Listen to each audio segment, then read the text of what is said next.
최근 시장에서 가장 관심사를 끌고 있는 이슈는 중국 부동산발 경기 침체입니다. 40년 성장 이끌던 중국 부동산은 어쩌다 이런 위기 근원이 되었나. 최근 헝다이에서 중국의 1위 부동산 기업인 비구이 위안까지 중국 부동산을 무너지게 될 것이며 중국발 이슈로 인해서 전 세계적으로 연쇄 적용은 불가피할 것이다라는 분석이랑 과거 리만 브라더스와 같이 금융권 이슈로 번질 수 있다라는 얘기가 나오기 시작했습니다. 오늘은 이 중국에 대해서 얘기를 좀 해보려고 하는데 내용이 조금은 극단적일 수는 있겠지만 복잡하게 돌려서 말하기보다는 간단 명료하게 말씀드리는 게 여러분들이 내용을 이해하시는데도 도움이 될 것 같습니다. 결론부터 먼저 말씀드리면 중국발 금융위기는 없을 거라고 보고 있고 오늘 썸네일에서도 보셨겠지만 금융위기는 오히려 주가 폭등의 재료가 될 겁니다. 저의 매매 관점에서 중국발 부동산 위기는 오히려 매수 찬스가 될 거라고 보고 있고 지금부터 그 근거들을 말씀드려 보려고 합니다. 우선 첫 번째로 과거 2008년도 리먼 브라더스 파산 때 미국이 무너졌던 이유는 애초에 서브프라임이 문제였던 건 사실이지만 미국에서도 금융권이 무너지기 직전까지는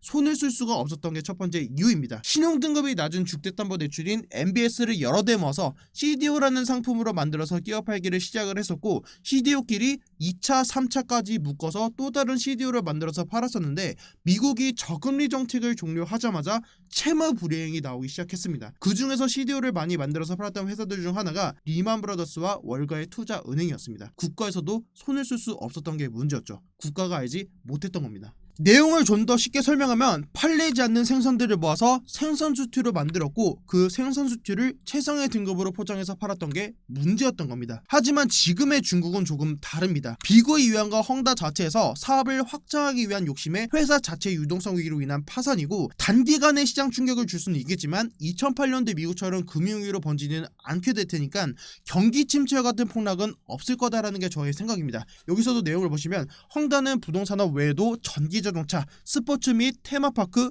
생수식료품, 유제품 사업 등에도 진출을 했었다. 만약 중국 정부에서 유동성만 공급한다면 국가에서 충분히 막을 수 있습니다. 근데 왜 지금처럼 이런 문제들이 일어나고 있을까요? 쉽게 표현하면 미국은 감기에 걸리면 병원에 가고 병원에서 감기약을 처방받아서 먹습니다. 우리 대한민국도 똑같습니다. 최근에 역전세난으로 부동산이 무너질 뻔했던 위기를 국가에서 역전세 대출을 통해서 부동산 위기를 잠재웠습니다. 경기 침체 위기가 오면 국채를 매입하고 경기 부양을 목적으로 양적 완화라는 걸 실시합니다. 반면에 중국은 감기에 걸렸음에도 감기약을 먹지 않습니다. 지금까지 중국 정부가 특별국채를 신규 발행한 것은 딱 3번밖에 없었고 3번 모두 굉장히 심각한 상황이거나 매우 특별한 목적이 있을 때 꺼내들었던 카드였었습니다. 첫 번째 국채 발행했던 게 1998년도 국유은행 자본금을 확충하고 금융권 위기 리스크를 대응하기 위해서였고 두 번째는 중국 투자공사 설립을 위해서 자본금을 모으기 위해서 그리고 최근에 가장 마지막으로는 2020년도 코로나19를 대응하기 위해서였습니다. 코로나 팬데믹 때 발행한 금액만 보더라도 1조 위안인데 1조 위안이면 원화로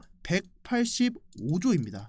미국에서 그동안 경기부양 목적으로 발행한 특별국채와 비교하면 터무니없이 낮은 금액입니다. 현재까지 미국 연방정부의 부채는 약 31조 달러로 우리 돈으로 하면 4경 4천조입니다. 4경 4천조랑 중국 정부에 비하면 미국은 비교도 안 될 정도로 높은 비중을 부채로 현재 상황을 충당하고 있는 겁니다. 2020년 코로나19 팬데믹 이후 미국의 물가는 급격하게 상승을 하게 됩니다. 코로나19로 인해서 경기가 낮아지면서 중앙은행들은 기준금리를 인하하고 경기부양 목적으로 유동성을 공급하고 낮아진 대출금리에 너도나도 코로나 대출을 시작해서 그 유동성이 시장에 풀리기 시작합니다. 그리고 시장에 돈이 많아지니 물가는 당연히 상승하게 되고 물가 상승은 또다시 임금 상승 그리고 임금 상승은 다시 또 물가 상승으로 이어지게 됩니다. 미국의 물가가 상승한 것은 미국 경제가 좋아져서 상승한 게 아닙니다. 정부의 부채를 늘려서 인플레이션을 일으킨 것입니다. 현재 미국과 중국의 GDP를 비교했을 때 미국은 중국의 7배에서 8배 높은 수치의 1인당 GDP를 가지고 있고 모두가 이를 보고 당연히 중국보다는 미국이 훨씬 잘 산다고 생각할 겁니다. 하지만 앞서 말씀드렸던 화폐는 정부의 부채라는 사실을 이해한다면 생각은 조금 달라질 겁니다. 오히려 국가 자체의 경쟁력은 중국이 훨씬 높을 겁니다. 8월 21일 중국의 중앙은행인 인민은행은 정책금리 역할을 하는 1년 만기 대출 우대금리를 0.1% 낮췄습니다. 시장 예상보다 인하폭이 적은 것으로 최근 부동산발 위기에 대한 정부의 지원은 없다는 이야기가 높으며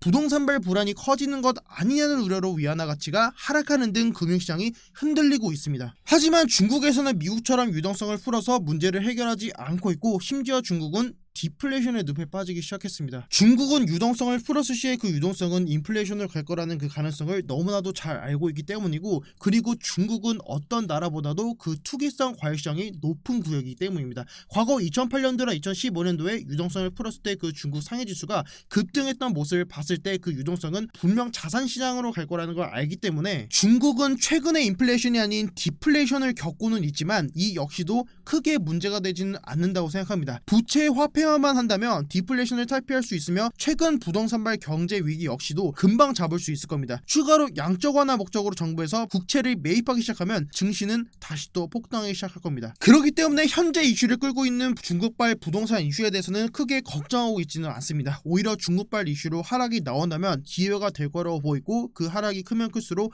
비트코인 매수 관점에 대해서는 아직까지는 더 매력적인 기회가 될 거라고 지금의 시장을 보고 있습니다. 이번 주 금요일 11시 5분에 잭슨홀 미팅에서 파월 발언이 예정되어 있습니다. 잭슨홀 미팅에서 파월 발언이 무슨 말을 할지는 알 수는 없습니다. 결국은 추가 금리 인상이냐 혹은 금리 동결이냐, 그것도 아니면 목표 물가지수를 현재 2%에서 상향시키느냐 중에 하나일 텐데, 결국은 지금 구간에서 표면적으로 봤을 때는 공포 구간일지는 몰라도 과거부터 금리 상승은 주가 상승을 보여왔기 때문에 단기 결과 발표로 단기 하락을 보일지는 몰라도 이제 금리 인상의 막바지 구간에 왔기 때문에 저의 매매 기준에서는 기회로밖에 보여지지는 않습니다. 만약 목표 물가를 수정한다면 미국에서는 경기를 좀 더 부양해야 되기 때문에 증시는 거의 폭등으로도 이어질 수 있습니다. 증시는 거의 폭등으로도 이어질 수도 있습니다. 정책 목표를 언급할 경우에는 미국 증시에는 큰 변화가 발생할 겁니다. 비트코인 단기 관점에 대해서는 어제 비팅에서 관점 공유방에도 말씀드렸지만 지금의 채널의 중단 라인까지 그 하락 구간은 충분히 나올 수 있다고 바라보고 있습니다. 자, 하지만 현재 구간에서 테드 도미넌스의 추가적인 하락보다는 지지를 받아주고 반등을 보는 이유는 확실하게 일본 캔들 기준으로 테드 도미넌스가 이 중단 라인 하단으로 내려오기 직전까지는 추가적인 반등이 충분히 가능할 수 있는 구간이기 때문입니다. 현재 구간에서 추가 매수 혹은 신규 진입을 했을 때는 괜찮은 평단에서 그 평단을 가져갈 수는 있겠지만